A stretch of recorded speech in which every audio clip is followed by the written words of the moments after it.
So, we will continue magnetic property of solids.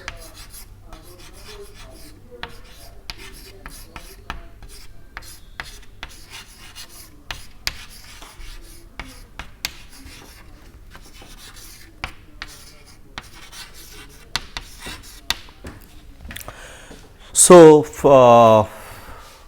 we have seen that to describe magnetic property of a solid, we need some parameter. So, this susceptibility, that is the magnetization by magnetic field, right, and then permeability mu, which is related with the magnetic induction B equal to mu H. So, if we apply magnetic field on a material, then its lines of force per unit area that increase. So, that is the magnetic induction. So, it has two contribution, basically one is mu 0. So, this mu 0 H plus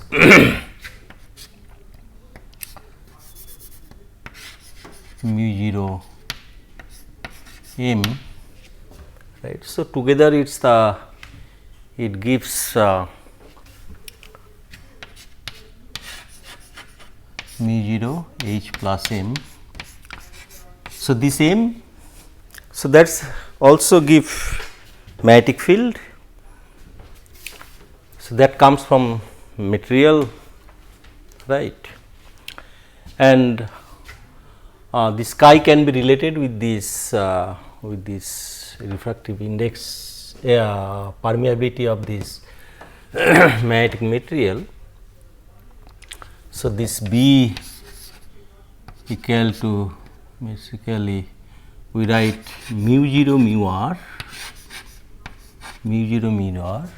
So, mu r is this mu and mu 0, these are absolute permeability, this for air or vacuum or non-magnetic material, and this mu is absolute value for a material, magnetic material. So, this mu r is defined by basically mu by mu 0. So, this one can write this. So, where mu r relative permeability, this mu by mu 0 basically, right. And from there, as I mentioned earlier, this plus mu 0 H minus mu 0 H, if I just put here. So, from here one can write mu 0 H and then plus mu 0 mu 0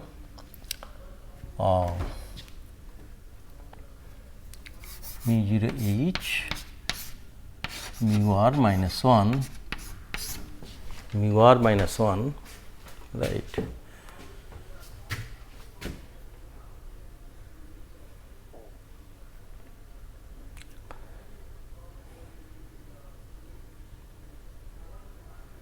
So, this so from here mu 0 H and mu 0 M. So, this B equal to or this I can write in principle from here itself I can tell. So, B equal to this also one can write, right. So, this will be equal to this.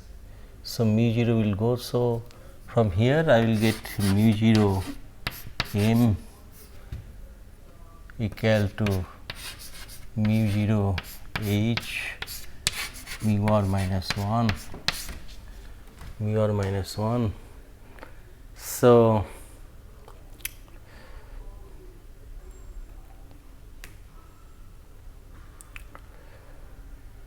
what I want? I want, so mu 0 forget, I want chi equal to m by h, that will be mu r minus 1. Okay. So, thus this susceptibility is connected with the permeability. Okay. So, these are the magnetic parameters, this m, then chi, then mu, basically mu r.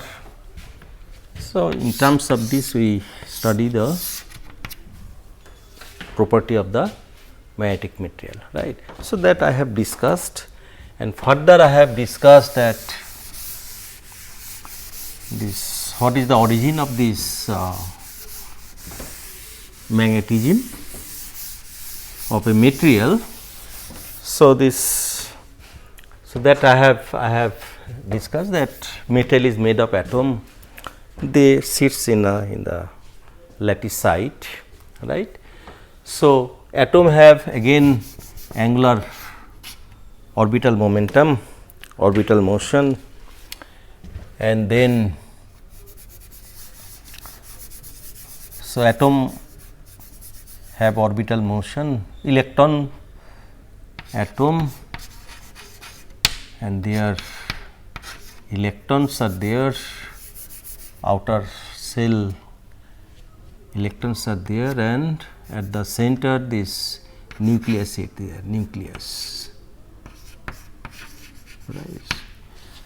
So, now this electron have two kinds of motion, one is orbital motion and another is spin motion, and nucleus have spinning motion, spin motion. Okay. So, that we have seen this due to orbital motion, we have mu L, that is minus E by 2 m into L H cross, right. So, this H cross if you put here, so it gives basically minus L mu V, L mu V. So,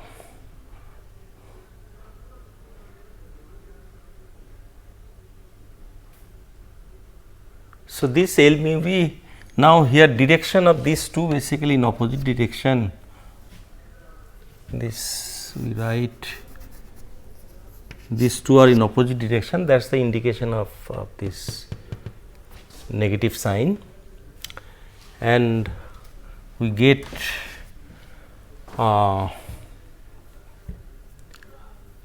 so when this L, that is the quantized value L H cross, then we get minus L mu V. Similarly, for spinning motion, we get mu V minus G S S mu V for one electron. So, this is half and G is 2 as I mentioned. So, this will be 1, this 2 into half, this 1. So, minus mu V. Okay. So, apart from these two, then we have mentioned that there is a mu n, nuclear magnetic moment. So, that is also for spin. So, in this case minus E by 2 m p, this mass is for this nuclear magnetron, this Bohr magnetron, this is the nuclear magnetron. Okay. So, then your, if I put H cross, this we write minus mu n. Okay. So, whereas this mu n, this is proton mass, this is heavier than the electron mass, and one can see that this mu s and this mu n, this mu s is almost this higher 10 to the power 3 times of mu n. So, these are very small magnitude, and thus we neglect this for when we consider this mu s mu l compared to this value, these are very negligible value. So, that is why we sometimes we neglect. Okay. So, now atom have many electrons, means there are many orbits and these electrons have spinning motion. So, that total angular momentum one can calculate capital L, capital S, right, and then considering the LS coupling, that is the J, that is the J. So, that I have discussed about this, but further I will discuss whenever necessary. So, this atom have this resultant magnetic moment, some magnetic moment considering this total angular momentum, that is mu j. Okay. So, each atom have mu j value, each atom have mu j value, right, mu j value magnetic moment. So, atom is attached with a dipole magnetic moment, right. So, when these atoms are in solids, now how these moments are oriented in the crystal, in the solid with respect to some direction in space. So, that direction is in space is generally taken as the direction of the magnetic field. So, when we apply magnetic field on the system, so these moments, magnetic moments, they interact with this magnetic field and they reorient, and as a result we get the magnetic property in terms of magnetization, chi or permeability, right. So, every material, every atom in a material have the permanent dipole moment. So, this is the permanent dipole moment, right. So, this another kind of moment are there in atom when magnetic field is applied. So, that is the basically induced magnetic moment, induced magnetic moment, induced magnetic moment.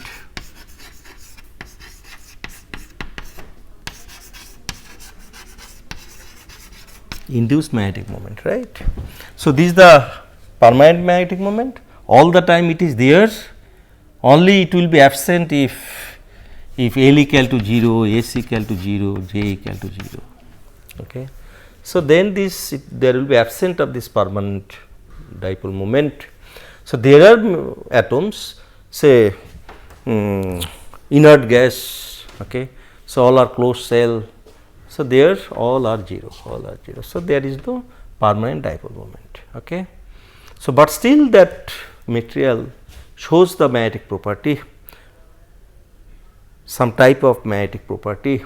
So, that we will see that comes due to this induced magnetic moment is responsible for that magnetic property. Okay. So, material is made of atom and each atom has permanent dipole moment, each material have permanent dipole moment.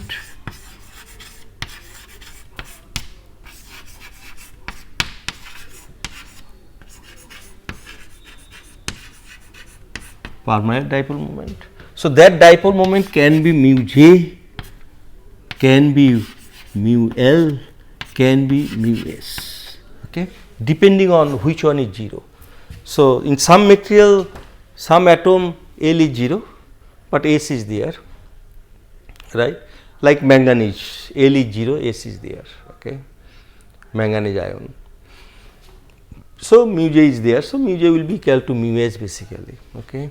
So, what about the moment? It is there, but there are some material where this permanent moment is 0, but still it shows the magnetic moment. So, that is because of induced magnetic moment.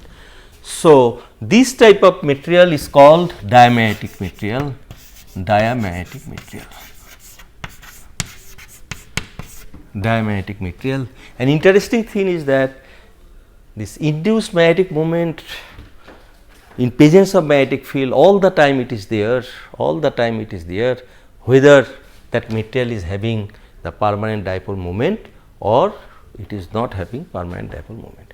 So, this diamagnetic property basically based on this induced magnetic moment, and it is present in all the materials. That why it is present, that we will see, and in presence of magnetic field. When apply magnetic field, there will be induced magnetic moment, and induced magnetic moment is the origin of diamagnetism.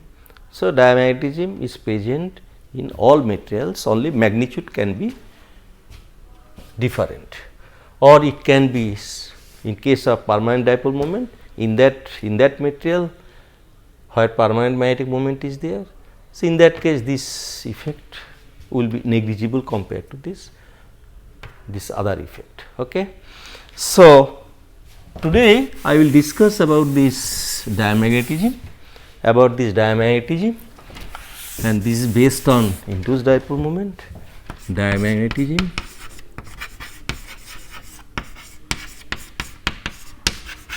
So, this induced magnetic moment, it comes in, magnetic moment is induced in orbital motion of the electrons. So, when electron is moving in a orbit, its mass is m, charge is e, and its angular frequency is omega 0, right. So, this this angular momentum. So, because of this motion without applying magnetic field, this all the time this motion is there, and for that we get the magnetic moment, okay, orbital magnetic moment. Okay. So, that is the mu equal to I A, and that is E omega 0 by 2 pi, that is the frequency, omega 0 by 2 pi, this is the charge, and then area is pi r square. Okay. And since this the E is negative charge, so I will put negative. So, this mu from here I am getting basically this equal to this pi will go. So, we are getting minus E r square omega 0 by 2, right. So, that is the answer. So, now if I apply magnetic field,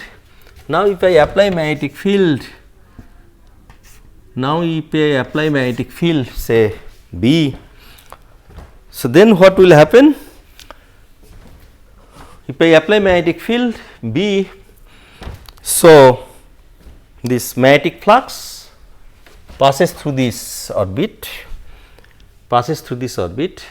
So, this magnetic field when we are applying, so we varies this on this, it is going from 0, to B, right. So, magnetic field change from 0 to B. Okay. When there is a change of magnetic field according to Lenz's law, there will be induced EMF, and that induced EMF is proportional to the change of magnetic flux, right, rate of change of magnetic flux d phi by dt, right, d phi by dt. So,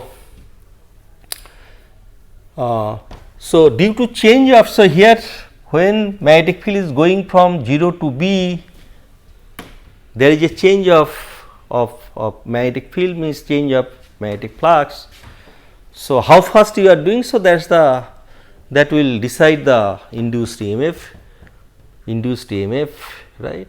So, induced EMF voltage, it is the one can tell the induced electric field. So, it will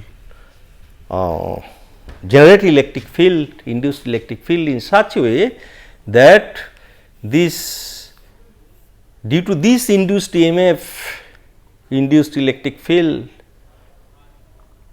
there will be current in the closed loop, there is a current in the closed loop, and that current again it will produce magnetic field, right, induced magnetic field, right, and that field direction will be such that it will oppose the applied field. Okay.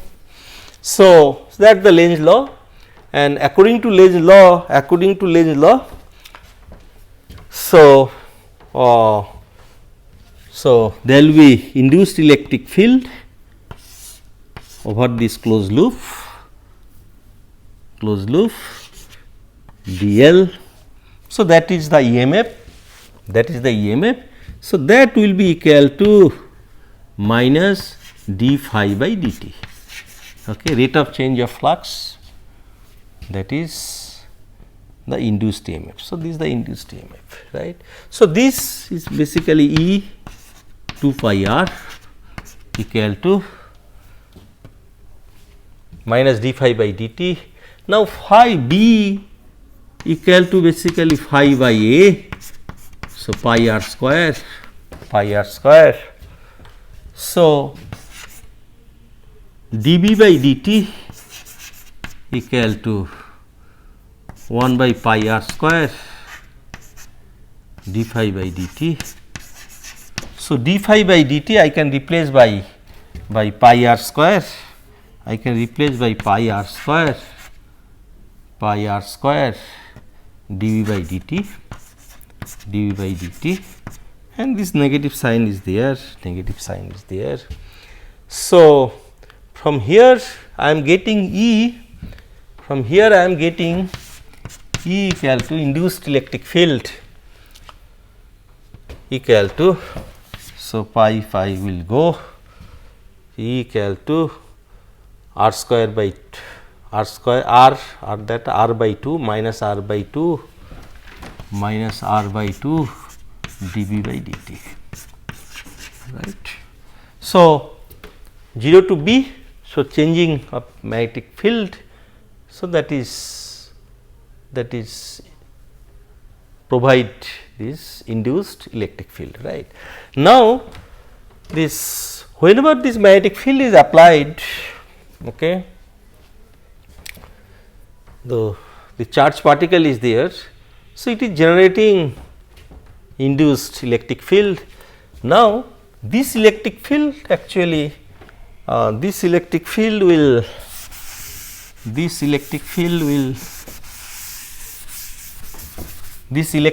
will apply force on this charge. So, that is this minus E electric field, right. This is the force. Now, torque will be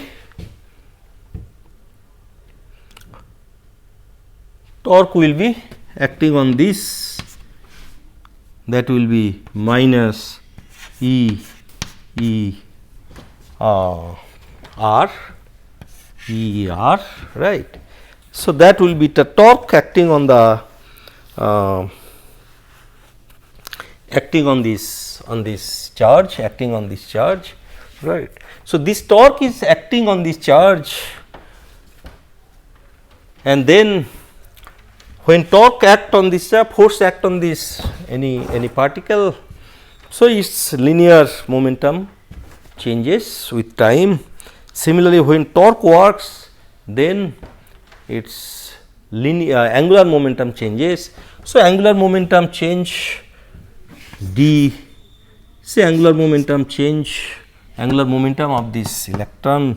So, this dl by dt, right, equal to torque. So, that is minus E R, right. And L is basically mVr, means m V r m omega r square, right, m omega r square. Now, this omega, it is different from omega 0, because there is a additional torque due to this induced electric field, right. So, this is the new value of this angular frequency. So, dl by dt you will get, I can write then d omega by dt m r square equal to this. So, here E equal to minus E r, and this E I got from here.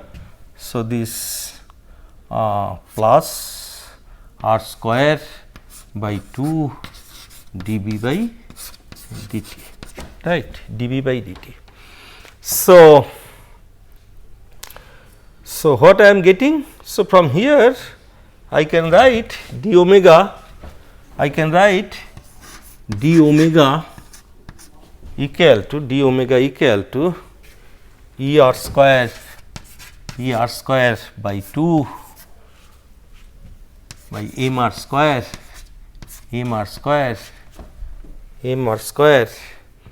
dB by dt, right. So, this r square will go.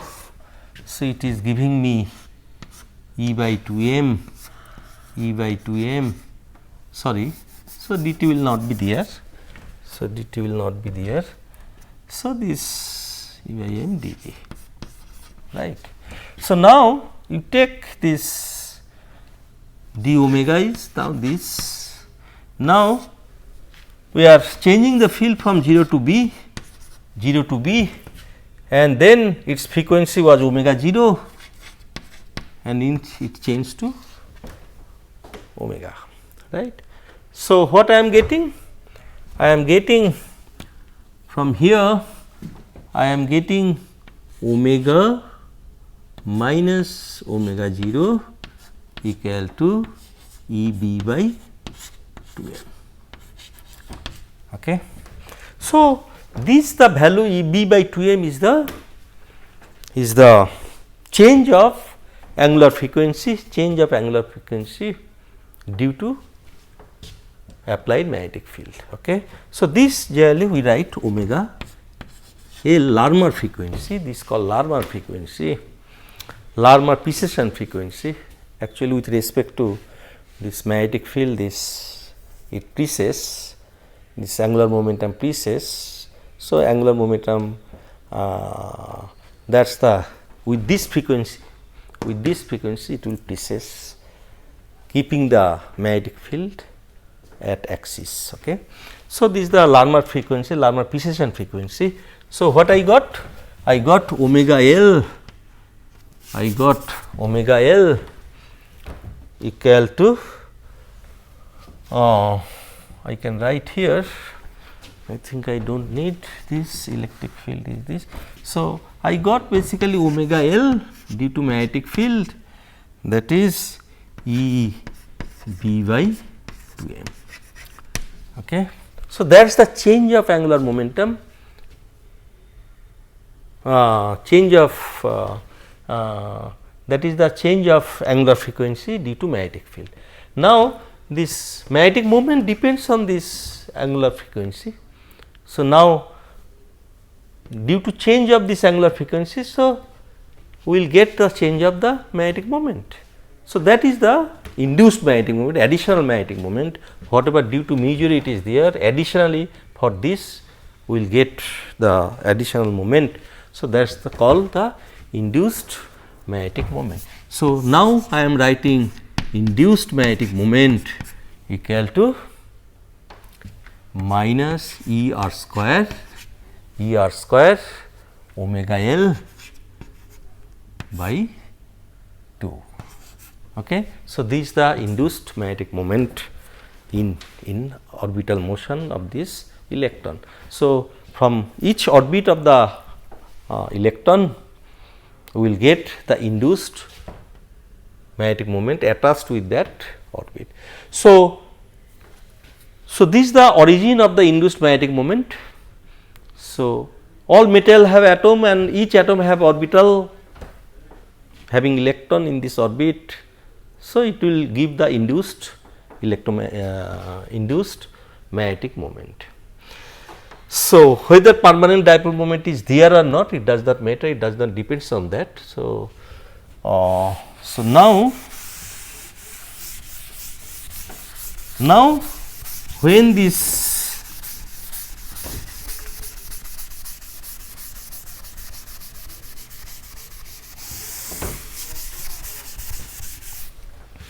now what happens? Now atom have many electrons. Now each electron is have the orbit. Now this orbit size are different, R are different, right? As well as it may not be circular all the time, it may be ellipse, etc. So if we consider the distribution of charge, electron negative charge is spherical, it has spherical symmetry with respect to nucleus, then there are orbits in this mu is attached with each orbit, mu induced. Now what will be the total? What will be the total induced magnetic moment for that atom? That we have to find out. Now we will be able to find out if we find out the average induced magnetic moment per electrons, per orbit, per electrons, right. So if I consider the spherical symmetry of charge around the nucleus, right. So that is the basically atomic size, radius of the atom r0, right. So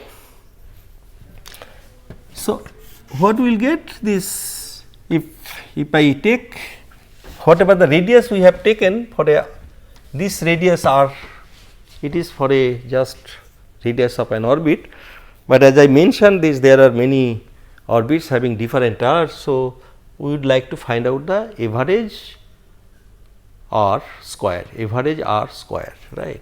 So for spherical symmetry, so if I take x axis, y axis, z axis, so I will get Rx, Ry, Rz. So Rx square plus Ry square plus Rz square, right. So that is R square, right.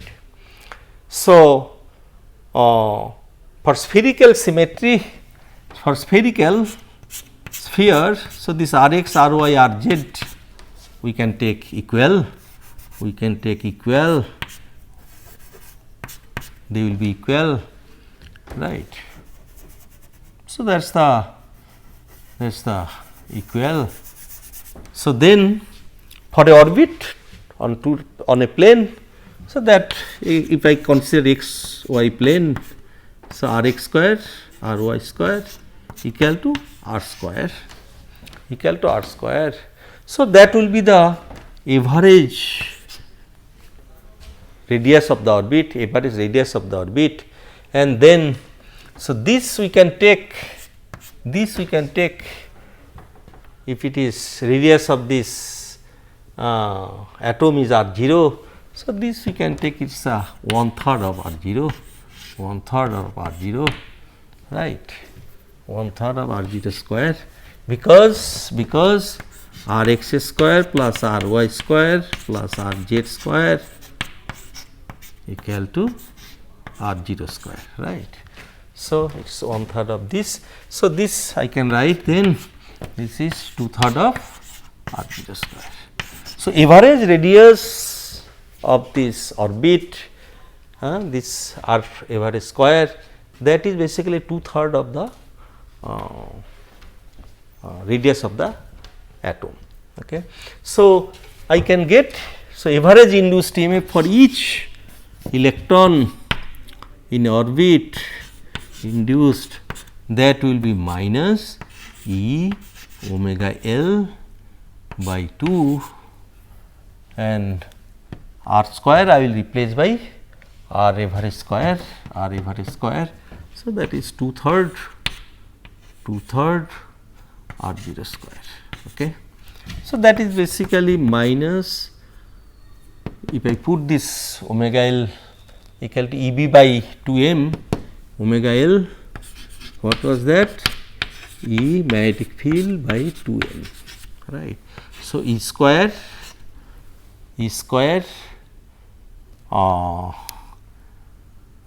b by 4 m. Now, here 2 are there. So, it is 2, this 6, I can write 6 m r 0 square. Okay. So, this is the induced average induced EMF per electron. So, if I have n number of electrons, n number of atoms per unit volume of diamagnetic material, and each atom have z number of electrons, right. So, I will get magnetic moment per unit volume, that is m. Okay. So, this number of electrons, then for each case I am getting this, I have to put minus of E square r 0 square b by 6 m, right. So,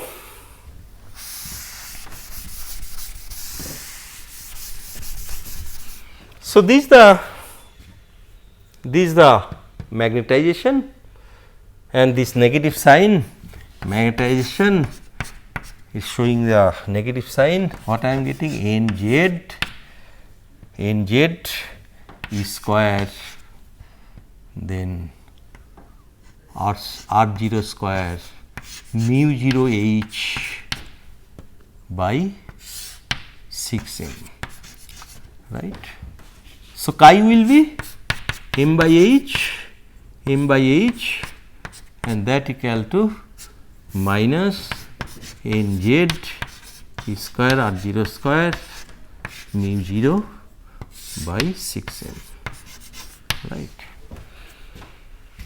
So, this is the susceptibility of the material, and the susceptibility is negative, and that material is called diamagnetic material, and it is the diamagnetism of the solids, right. So, here this chi, it is in the order of 10 to the minus 6, chi it is in the order of 10 to the minus 6, right, and this chi you know mu r minus 1. So, mu r is slightly, so this is negative sign, So, mu r is slightly less than 1. So, when a magnetic material, will show the negative susceptibility and permeability is slightly less than 1, then that material is called diamagnetic material. And this susceptibility is independent of temperature, because it purely depends on the orbital motion, right, and that with temperature orbit does not change, orbital motion of the electron does not change, right. So, it is independent of temperature, it is very small value, and it is present in all materials, whether permanent dipole moment is there or not. Okay. So, if you draw chi, as a function of h as a function of h, so you will see this kind of variation towards negative. Okay. And if you draw this chi as a function of temperature, then you will see the constant value. chi is constant value, but it is negative. Okay. So I will stop here. I will continue in next class. Thank you.